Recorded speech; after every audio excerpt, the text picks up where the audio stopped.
S ಇದೀಗ ಹೊಸಕೋಟೆಯಲ್ಲಿ ಪೊಲೀಸರ ಆದೇಶಕ್ಕಿಲ್ವಾ ಕಿಮ್ಮತ್ತು ಅನ್ನುವಂತಹ ಪ್ರಶ್ನೆ ಕೂಡ ಉದ್ಭವ ಆಗ್ತಾ ಇದೆ. ಯಾಕಂತಂದ್ರೆ ಬಿರಿಯಾನಿ ಸೆಂಟರ್ ನಲ್ಲಿ ಮಾಲೀಕರಿಗೆ ಪೊಲೀಸರ ಭಯಾನೇ ಇಲ್ವಾ ಅನ್ನುವಂಥದ್ದು. ರಾಜ್ಯದಲ್ಲಿ ನೋಡಿ ಕಾನೂನಿನ ಸುವ್ಯವಸ್ಥೆ ಹಾಳಾಗ್ತಾ ಇದ್ಯಾ ಅಥವಾ ಏನು ಅನ್ನೋದು ಗೊತ್ತಾಗ್ತಾ ಇಲ್ಲ. ಪೊಲೀಸರಿಗೆ ಕಿಮ್ಮತ್ತು ಕೊಡ್ತಾ ಇಲ್ಲ. ಹೊಸಕೋಟೆಯಲ್ಲಿ ಪೊಲೀಸರ ಆದೇಶಕ್ಕಿಲ್ವಾ ಕಿಮ್ಮತ್ತು ಅನ್ನುವಂತಹ ಪ್ರಶ್ನೆ. ಬಿರಿಯಾನಿ ಸೆಂಟರ್ ಮಾಲೀಕರಿಗಿಲ್ವಾ ಪೊಲೀಸರ ಭಯ ಅನ್ನುವಂಥದ್ದು. ಕಾಕಿ ಹೇಳಿದ್ದೊಂದು, ಮಾಲೀಕರು ಮಾಡ್ತಾ ಇರುವುದೇ ಇನ್ನೊಂದು. ಕಾಕಿ ಆದೇಶವನ್ನೇ ಗಾಳಿಗೆ ತೂರಿದ ಬಿರಿಯಾನಿ ಸೆಂಟರ್ಗಳು. ಬಿರಿಯಾನಿ ಲಾಭದ ಮುಂದೆ ಕಾನೂನು ಪಾಲನೆ ಲೆಕ್ಕಕ್ಕಿಲ್ಲ. ಮುಂಜಾನೆ 4ಕ್ಕೆ ಬಿರಿಯಾನಿ ಸೆಂಟರ್ ಓಪನ್ಗೆ ನಿರ್ಧಾರವನ್ನ ಕೂಡ ಮಾಡಲಾಗಿದೆ. ನಿರ್ಬಂಧ ಹಾಕಲಾಗಿತ್ತು. ಕೆಲ ದಿನಗಳ ಹಿಂದಷ್ಟೇ ಬಿರಿಯಾನಿ ಸೆಂಟರ್ ಬಳಿ ಗಲಾಟೆ ಕೂಡ ಆಗಿತ್ತು. ಒಂದಷ್ಟು ಆಕ್ಸಿಡೆಂಟ್ ಪ್ರಕರಣ ಕೂಡ ಕಂಡು ಬಂದಿತ್ತು. ಹಲ್ಲೆ ಮಾಡಿದಂತಹ ರೌಡಿ ಶೀಟರ್ ಯಶಸ್ವಿನಿ ಗೌಡ ಮತ್ತು ತಂಡ. ಓರ್ವನ ವ್ಯಕ್ತಿ ಮೇಲೆ ಅಟ್ಟಹಾಸ ಮೆರೆದಿದ್ದಂತಹ ಲೇಡಿ ರೌಡಿ ಶೀಟರ್.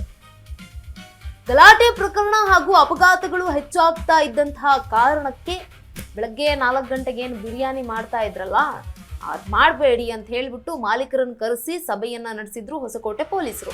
ಮುಂಜಾನೆ ಬಿರಿಯಾನಿಗೆ ಬ್ರೇಕ್ ಹಾಕಿದ್ದಂತಹ ಹೊಸಕೋಟೆ ಕಾಕಿ ಆದ್ರೂ ನೋಡಿ ಎಷ್ಟು ಗಾಂಚಲಿ ಇರ್ಬೋದು ಗಿಡ. ಯಾವುದೇ ಕಾರಣಕ್ಕೂ 4 ಗಂಟೆಗೆ ಓಪನ್ ಮಾಡದಂತೆ ಎಚ್ಚರಿಕೆಯನ್ನ ನೀಡಿದ್ರು. ನಿರ್ಬಂಧ ಹೇರಿದ್ರು ಕೂಡ ಡೋಂಟ್ ಕೇರ್ ಅಂತಿದ್ದಾರೆ ಮಾಲೀಕರು.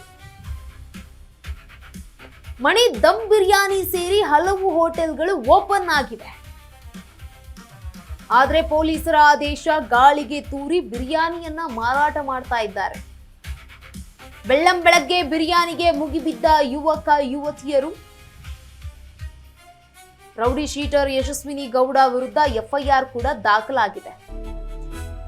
ಇನ್ನ ನೋಡಿ, ಹೊಸಕೋಟೆಯಲ್ಲಿ ಪೊಲೀಸರ ಆದೇಶಕ್ಕಿಲ್ವಾ ಕಿಮ್ಮತ್ತು ಅನ್ನುವಂಥದ್ದು. ಹೊಸಕೋಟೆಯಲ್ಲಿ ಬಿರಿಯಾನಿ ಅಂತಂದ್ರೆ ತುಂಬಾನೇ ಫೇಮಸ್ ಇದೆ. ಆದ್ರೆ ಬಿರಿಯಾನಿ ಸೆಂಟರ್ ಮಾಲೀಕರಿಗೆ ಪೊಲೀಸರ ಭಯ ಇಲ್ವಾ ಅನ್ನುವಂಥ ಪ್ರಶ್ನೆ ಈಗ ಉದ್ಭವ ಆಗ್ತಾ ಇದೆ.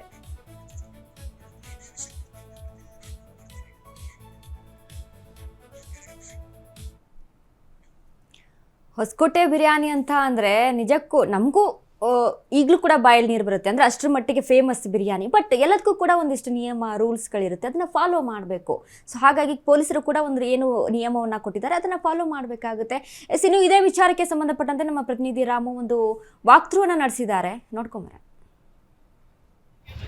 ಬೆಂಗಳೂರು ಗ್ರಾಮಾಂತರ ಜಿಲ್ಲೆಯ ಹೊಸಕೋಟೆ ತಾಲೂಕಿನ ಹೊಸಕೋಟೆ ನಗರದಲ್ಲಿರುವಂತಹ ಬಿರಿಯಾನಿಗೆ ಪ್ರಸಿದ್ಧಿಯಾಗಿರುವಂಥದ್ದು. ಬಹುತೇಕ ಏನೋ ಒಂದು ಪೊಲೀಸರ ಒಂದು ರೂಲ್ಸ್ ಚೇಂಜ್ ಮಾಡಿರುವಂತ ಹಿನ್ನೆಲೆಯಲ್ಲಿ ಬೆಳಿಗ್ಗೆ 6 ಗಂಟೆಯಿಂದ ಬಿರಿಯಾನಿ ಮಾಡ್ಬೇಕು ಅನ್ನೋಂಥ ನಿಟ್ಟಿನಲ್ಲಿ ಒಂದು ಪೊಲೀಸರ ಆದೇಶ ಕೊಟ್ಟಿರುವಂತದ್ದು. ಬಹುತೇಕ ಏನು ಒಂದು 6 ಗಂಟೆ ಮೇಲೆ ಬರುವಂತ ಏನು ಔಟಿಂಗ್ಗೆ ಹೋಗ್ಬೇಕಾಗಿರೋಂಥ ಜನ ಒಂದು 6 ಗಂಟೆ ಮೇಲೆನೆ ಬರುವಂತದ್ದು. ಈಗಾಗಲೇ ಬಹುತೇಕ ನೋಡ್ತಾ ಹೋಗೋಣ, ಬಹುತೇಕ ಈ ಒಂದು ಗುಂಪಾಗಿ ಸಾಲಾಗಿ ಬಂದು ಒಂದು ಬಿರಿಯಾನಿನ ಕೊಂಡ್ಕೊಳ್ಳಿಕ್ಕೆ ಜನ ಮುಂದಾಗಿರುವಂತದ್ದು.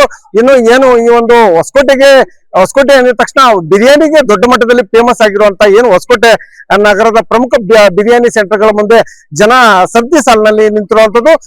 ಏನು ಈ ಒಂದು ಸರತಿ ಸಾಲಿನಲ್ಲಿ ನಿಲ್ಲೋದಕ್ಕೆ ಕಾರಣ ಏನಂದ್ರೆ ಬೆಳಿಗ್ಗೆ 6 ಗಂಟೆ ಮೇಲೆ ಒಂದು ಬಿರಿಯಾನಿಗೆ ಒಂದು ಸಮಯ ನಿಗದಿ ಮಾಡಿರುವಂತದ್ದು. 6 ಗಂಟೆ ಮೇಲೆ ಬಹುತೇಕ ಏನು ಹೊಸಕೋಟೆ ನಗರದಲ್ಲಿ ಅವಿತವಾಗಿ ಒಂದು ಸಾಲು ಅಪಘಾತಗಳು ಸಾವುಗಳು ಸಂಭವಿಸುವಂತ ಹಿನ್ನೆಲೆಯಲ್ಲಿ ಬೆಳಿಗ್ಗೆ 6 ಗಂಟೆ ಮೇಲೆ ಒಂದು ಬಿರಿಯಾನಿ ತಿನ್ಲಿಕ್ಕೆ ಜನರಿಗೆ ಅವಕಾಶ ಮಾಡಿಕೊಂಡಿರುವಂತದ್ದು.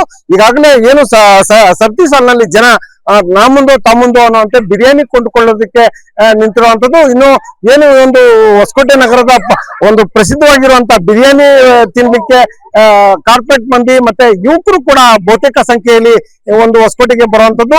ಇನ್ನು ಈ ಒಂದು ಟಫ್ ರೂಲ್ಸ್ ಮಾಡಿರುವಂತ ಹಿನ್ನೆಲೆಯಲ್ಲಿ ಬಹುತೇಕ ಜನರು ಕಾದು ಸರತಿ ಸಾಲಿನಲ್ಲಿ ಬೆಳಿಗ್ಗೆ 6 ಗಂಟೆಗೆ ಸರತಿ ಸಾಲಿನಲ್ಲಿ ಬಂದು ನಿಂತು ಒಂದು ಬಿರಿಯಾನಿಗಾಗಿ ಕಾಯ್ತಾ ಇರುವಂತದ್ದು. ಒಟ್ಟಾರೆಯಾಗಿ ಇಷ್ಟೆಲ್ಲ ಒಂದು ವಿಚಾರಗಳಿಗೆ ಹೊಸಕೋಟೆ ನಗರ ಸಾಕ್ಷಿ ಆಗುವಂತದ್ದು.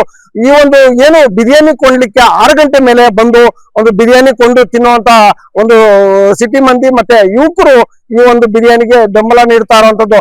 ಒಟ್ಟಾರೆಯಾಗಿ ಈ ಒಂದು ಟಫ್ ರೂಲ್ಸ್ ಎಷ್ಟು ದಿನ ಗಟ್ಟಿಯಾಗಿ ನಿಲ್ಲುತ್ತೋ ಇಲ್ಲ ಯಥಾವತ್ತ ಕಾಯ್ದುಕೊಳ್ಳುತ್ತೋ ಅನ್ನೋದು ಕಾದ್ ನೋಡ್ಬೇಕಾಗಿದೆ. ಹೊಸಕೋಟೆಯಿಂದ ರಾಮು, ಅಶ್ವವೇಗ ನ್ಯೂಸ್, ಹೊಸಕೋಟೆ.